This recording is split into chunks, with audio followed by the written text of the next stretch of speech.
Let's give it up for the Sinan Brand. It's showtime.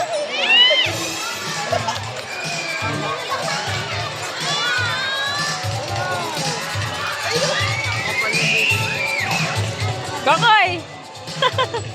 Hello, energy. Ay!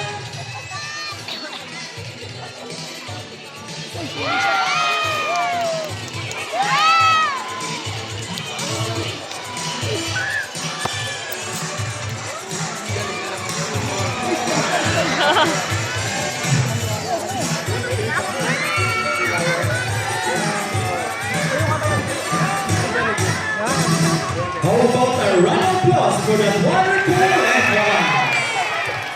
Good day everyone and welcome to Aquatica. By the way, my name is JP and I would like you to meet my sea lion friends together with the trainers one at a time.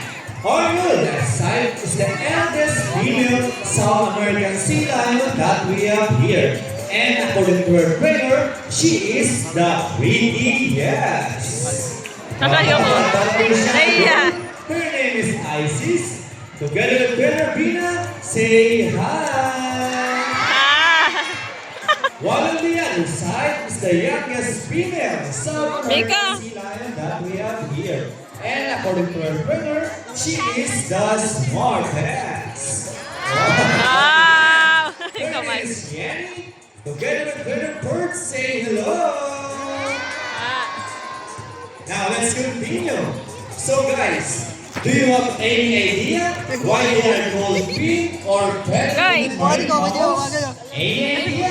Do they have feathers? Well, let's ask them. Hey ladies, do you have feathers?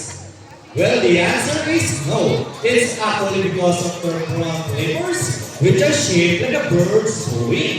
See those? The term pinnipeds may also be translated as swift-footed since their flippers do look somewhat like wings.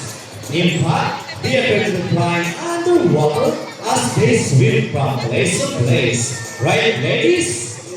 And you know, they often sneak like a seal because they look very much alike. But some differences between a seal and the sea lion is the fact that they have bigger front flippers.